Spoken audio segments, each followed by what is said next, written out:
আসসালামু আলাইকুম এভরিওয়ান। তো আজকে দেখতে পাচ্ছেন বন্ধের দিনে আরো একটা ভিডিও নিয়ে আসলাম আপনাদের জন্য। তো আজকের ভিডিওটা একটু বড় হবে। তো যারা আসলে মাছ ভালোবাসেন, একুরিয়াম বাসায় ব্যবহার করেন, তাদের জন্য হয়তোবা খুব গুরুত্বপূর্ণ বা খুবই প্রয়োজনীয় একটা ভিডিও। তো সব এলাকার পানি কিন্তু একরকম না। তো আমি বর্তমানে যেই জায়গাটাতে আছি, এই জায়গাটার পানিটা খুবই দ্রুত নোংরা হয়ে যায়, খুবই দ্রুত একুরিয়ামে শ্যাওলা পড়ে যায়। যার ফলে আমাকে দেখা যাচ্ছে আমার এই একুরিয়ামটার জন্য আমাকে মাসে 2 বার পানি রিফিল করার প্রয়োজন হয়, যেটা চেঞ্জ করে নতুন ভাবে আবার রিফিল করার প্রয়োজন হয়। তো ঈদের আগে সময় হয়ে উঠছিল না। তো আপনাদেরকে দেখাবো বলে বলে আরো কিছুটা সময় আমি নিয়ে নিলাম।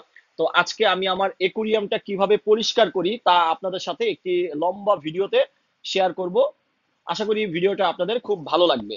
তো আমরা এখন একুরিয়ামটা পরিষ্কারের বিষয়গুলো এনজয় করি। চলেন।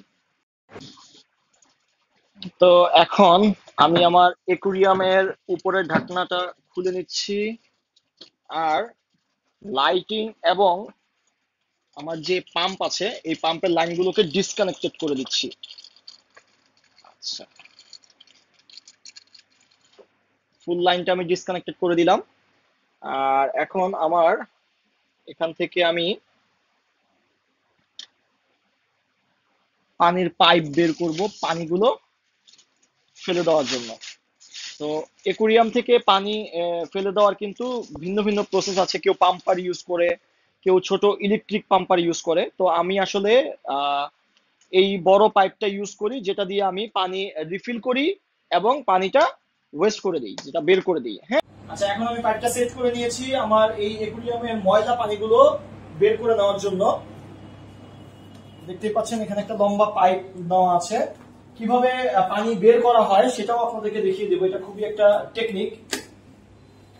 আচ্ছা, দেখতে হবে পাইপে যাতে কোনো ভাঁজ না থাকে। হ্যাঁ, আমি প্রথমত পাইপটাকে কলে লাগিয়ে দিব। এতে আবার কেউ ভেবে নেবেন না যে আমি পানি রিফিল করছি। অ্যাকচুয়ালি এটা বাতাসের মাধ্যমে পানিটাকে বের করে দেওয়ার একটা প্রসেস। এই যে প্রথমত আমি পাইপ দিয়ে পানিটা সেখানে দিচ্ছি, এবং যখন আমি এটাকে ছেড়ে দিব, দেখতে পাচ্ছেন এখানে কিন্তু পানির ফোর্স অনেক বেশি আছে এবং পানিটা বের হচ্ছে। এই পানিটা কিন্তু একুরিয়ামের পানিটা এখান থেকে বের হয়ে যাচ্ছে। একুরিয়ামের ভিতরে কিন্তু পানিগুলো ফোর্স অনুযায়ী চলে যাচ্ছে, ময়লা পানিগুলোর পাশাপাশি আমাকে কিন্তু এখনই সময় এই একুরিয়ামে যে শ্যাওলাগুলো আছে গ্লাসের মধ্যে, এই গ্লাসটাকে সম্পূর্ণরূপে পরিষ্কার করে দেওয়ার জন্য, যার জন্য আমি একটা ন্যাকড়া নিয়ে নিয়েছি, যাতে আমি খুব সুন্দরভাবে একুরিয়ামের এই ময়লাগুলো ঘষে দিতে পারি এবং ময়লা পানির সাথে ড্রেনেজ পাইপের মাধ্যমে পানিগুলোর সাথে ময়লাগুলো বাহিরে চলে যায়। দেখি আমি কিভাবে করে দিচ্ছি।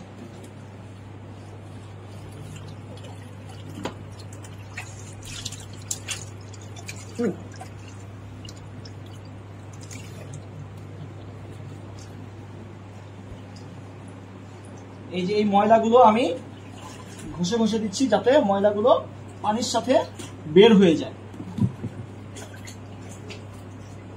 এই জায়গার পানিগুলো খুবই খারাপ, যার কারণে আমাকে এটা প্রতি মাসে অন্তত পক্ষে 2 বার পরিষ্কার করতে হয়। পানি ভালো হলে অনেক সময় 6 মাসেও পানি পরিষ্কার না করলেও চলে।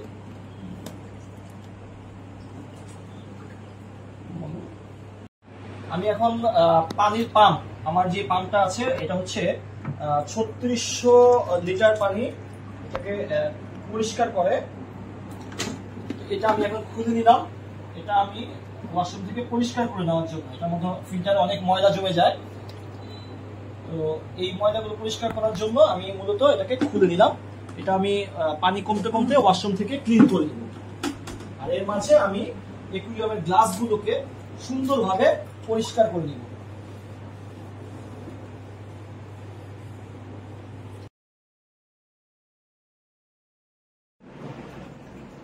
আস্তে আস্তে পানিগুলো কিন্তু সব ড্রেন হয়ে যাচ্ছে। তো পানিগুলো বের হয়ে যাওয়ার পরে আমি যে ফিল্টারটা খুলে রেখেছি সেই ফিল্টারটাকে এখন পরিষ্কার করে নিব। তারপরে নতুন করে আবার পানি রিফিল করে দিয়ে মেডিসিন দিয়ে দিব। আমি যে ফিল্টারটা খুলে রেখেছিলাম এই ফিল্টারটাকে এখন পরিষ্কার করব। মূলত এটা কিন্তু ডাবল পার্টের ফিল্টার, আমরা একটা একটা করে ইউজ করি। এই ফিল্টারটা আমি এখানে রেখে পরিষ্কার করবে, এবং আরেকটা যে আছে সেটা কিন্তু অলরেডি এখানে রাখা আছে, পরিষ্কার করে একটা ইউজ করবো আমরা। হ্যাঁ,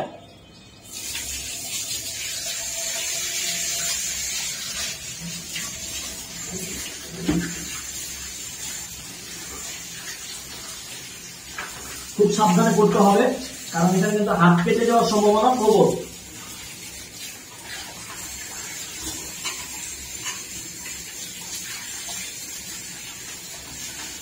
পানির প্রেসারটা যত বেশি থাকে পরিষ্কারটা তত ভালো হয়।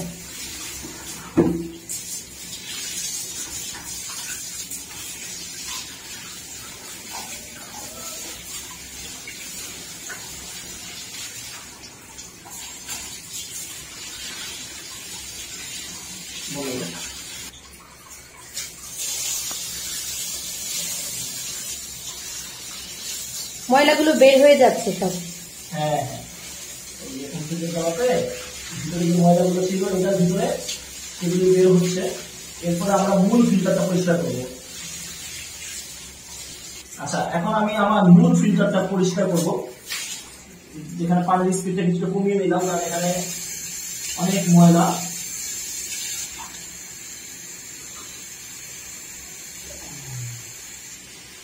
আচ্ছা, ময়লাগুলো একদম কাছ থেকে দেখা হয় তো বোঝা যায়।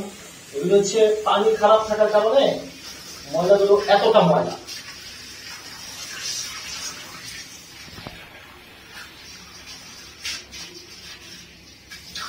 পানি খারাপ থাকার কারণে ময়লাগুলো এতটা ময়লা।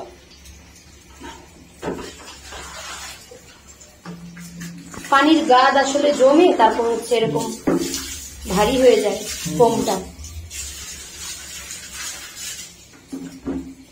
ফিল্টারের ভিতরে এই জিনিসগুলো থাকে। এগুলি পানিটাকে পরিষ্কার রাখে, কিন্তু আমাদের পানি এতটাই বাজে যে শ্যাওলা পড়ে যায়। আচ্ছা, ডিপের পানিতে তো শ্যাওলা পড়ার কথা না, আয়রন বেশি।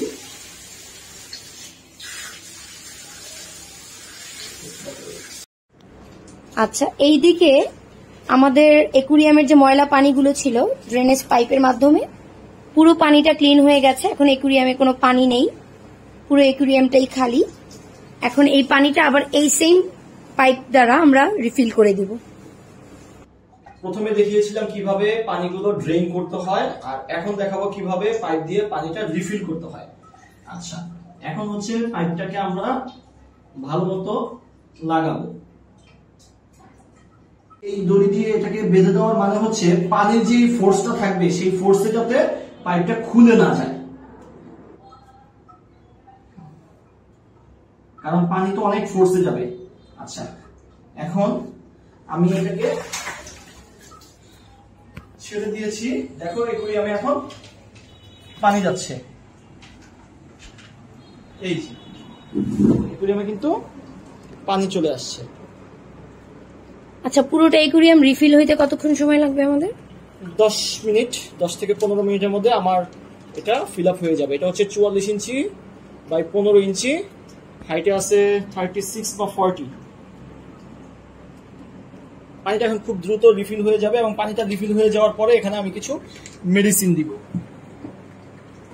এই মেডিসিনগুলো আমাকে পানিতে দিতে হবে, যেগুলো হচ্ছে পানিকে, এটা হচ্ছে অ্যান্টি ফাঙ্গাস, এটা হচ্ছে ক্লোরিন, যে পানিটাকে অ্যান্টি ক্লোরিন, আর হচ্ছে এটা হচ্ছে অ্যাকোরিয়ামে মাল্টি ভাবে ইউজ করে যে ভিটামিন, আর এটা হচ্ছে ব্লু, কালারটাকে ঠিক রাখার জন্য। এই 4টা মেডিসিন মূলত অ্যাকোরিয়ামের পানিতে ইউজ করা। এগুলোর প্রাইস কেমন? এগুলি প্রাইস বেশি না, এগুলি 100 টাকা করে 150 টাকা করে এই ছোট বোতলগুলো কিনতে পাওয়া যায় বাজারে। বিভিন্ন অনেকদিন ইউজ করা যাবে কোম্পানির আছে, তবে ব্লু কালারটাই মূলত বেশি প্রয়োজন হয়, আর বাকিগুলোকে পানির পরিমাণ অনুযায়ী এটাকে সেট করে দিতে হয়। বেশিক্ষণ লাগবে না, 10 মিনিট। আর এর মাঝে আমি আমার যে ফিল্টারটা ধুয়ে রেখেছি, পরিষ্কার করে রেখেছি, সেটা আমি এখন ইনস্টল করে দিব। তো এখন আমি আবার আমার ফিল্টারটাকে ইনস্টল করে দিচ্ছি একদম মাঝ বরাবর।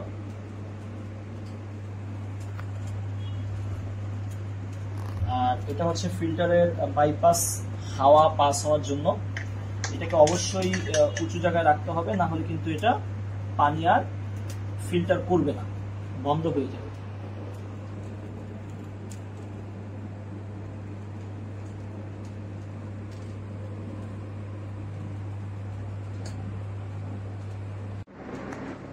পানি কিন্তু খুব দ্রুত রিফিল হয়ে যাচ্ছে। পানি রিফিল হয়ে যাওয়ার পরে আমি এখানে মেডিসিনগুলো দিয়ে দিব এবং তারপরে ফিল্টারটা ওপেন করার পরে পানিটা ফিল্টার হতে হতে সারা রাত যখন ফিল্টার হবে তারপরে সকালে আমার পানির যে পরিপূর্ণ আউটলুকটা অ্যাকুরিয়ামের সেটা দেখা যাবে। আমাদের অ্যাকুরিয়ামের পানি পুরোটা এখন রিফিল হয়ে গেছে, এখন পানি আমাদের বন্ধ করে দিতে হবে। খুলে দিব, খুলে দেওয়ার পরে এখান থেকে পানিটা বের হতে হতে আমি দ্রুত সময়ের মধ্যে ওই জায়গা দিয়ে পাইপটাকে তুলে নিব।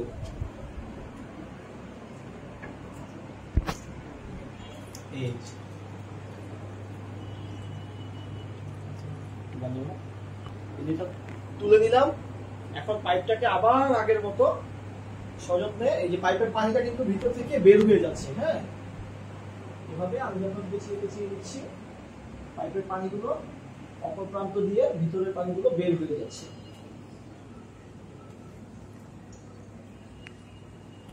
ঠিক এইভাবে যাদের অ্যাকুরিয়াম আছে তাদের কিন্তু এই জিনিসগুলো অবশ্যই লাগবে।